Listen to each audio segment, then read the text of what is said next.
একদম পাগল করা এক লাভ স্টোরি। শুরু থেকে শেষ পর্যন্ত এমনভাবে আপনাকে টেনে রাখবে যে মনে হবে ভালোবাসা এত গভীরও হতে পারে। বলারসের ঘোলাটে গুলি, নৌকায় ভাসা বাতাস, ভোরের আরতির সুর, সব মিলিয়ে এই সিনেমার রোম্যান্সটাই যেন একটা জীবন্ত স্পন্দন। শঙ্কর আর মুক্তির সম্পর্কটা এমন যা দেখলে নিঃশ্বাস আটকে আসে।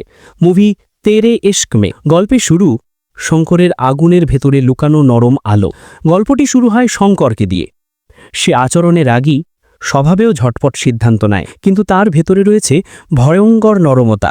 এমন মানুষ আপনি হয়তো অনেক দেখেছেন, বাইরে আগুন, ভেতরে তুলোর মতো নরম। শঙ্করও তেমনই, নিজের অনুভূতিগুলো সহজে প্রকাশ করতে পারে না, কিন্তু যখন ভালোবাসে পুরো হৃদয় দিয়েই ভালোবাসে। তার জীবনে সবকিছুই যেন ছন্ন ছাড়া, একটা অস্থিরতা, একটা খোঁজ।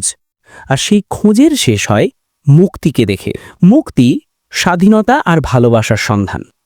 মুক্তি সম্পূর্ণ আলাদা রকমের এক মেয়ে। তার চোখে থাকে ছোট ছোট স্বপ্ন, তার হাসিতে থাকে এক টুকরো আলো। সে চায় নিজের মতো করে বাঁচতে, সংকোচহীন, মুক্তভাবে। কিন্তু ঠিক এই স্বাধীনতার খোঁজেই তার পথে এসে মেশে শঙ্করের সঙ্গে। তাদের প্রথম দেখা একদম সিনেম্যাটিক।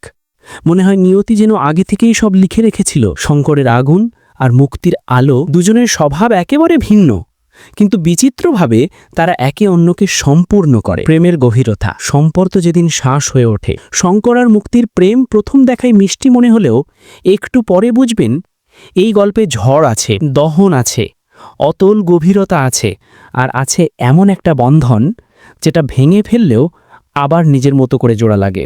তাদের সম্পর্কের পথে অনেক বাধা আসে, পরিবার, সমাজ, ভুল বোঝাবুঝি, অভিমান, কিন্তু প্রেম যখন সত্যি হয় সেটা শুধু হাসিতে নয়, যন্ত্রণায়, ত্যাগে, ঝুঁকিতে, এমনকি নিজেকে ভেঙে নতুন করে গড়ায় প্রকাশ পায়। এই সিনেমার সেই সত্যিটাই দেখায়।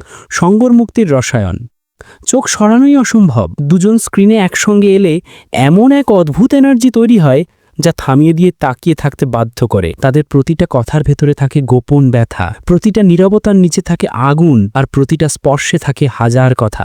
দুজনকে দেখে মনে হবে এমন প্রেম তো প্রতিদিন দেখা যায় না, এটা শুধু অনুভব করা যায়। বানারস গল্পের তৃতীয় চরিত্র।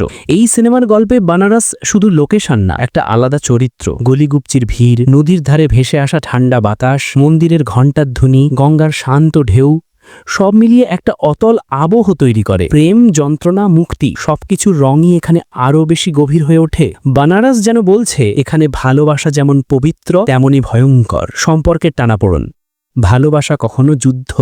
গল্পে এগোতে থাকলে শঙ্কর আর মুক্তির প্রেম ক্রমে জটিল হয়ে ওঠে। তারা নিজেদের ভেতরের ভয়, সন্দেহ, অতীতের দাগ সব কিছুর মুখোমুখি হয়। একসময় মনে হয় ভালোবাসা যদি এত সুন্দর হয় তাহলে এত কষ্ট কেন দেয়। কিন্তু আসল সত্যিটাও এটাই যে প্রেম সত্যিকারের সে কখনো শুধু মিষ্টি হয় না, সেখানে যুদ্ধ আছে, চেষ্টা আছে, অপেক্ষা আছে, আর আছে নিজের মানুষটাকে ধরে রাখার মরিয়া ইচ্ছা।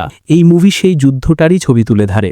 সিনেমাটোগ্রাফি, প্রতিটা ফ্রেম কবিতার মতো। বনারসের গলি, গঙ্গার ঘাট, ছাদের ওপর আলো ছায়ার খেলা, সন্ধ্যার আগুন রঙের আকাশ, সব মিলিয়ে প্রতিটা দৃশ্য যেন একটা চিত্রকর্ম। রোম্যান্স, ব্যথা আর আবেগ, ক্যামেরা প্রতিটা অনুভূতিকেই জীবন্ত করে দেয়। ব্যাকগ্রাউন্ড মিউজিক, সম্পর্কের স্পন্দন, সাউন্ডট্র্যাক প্রচণ্ডই আবেগী।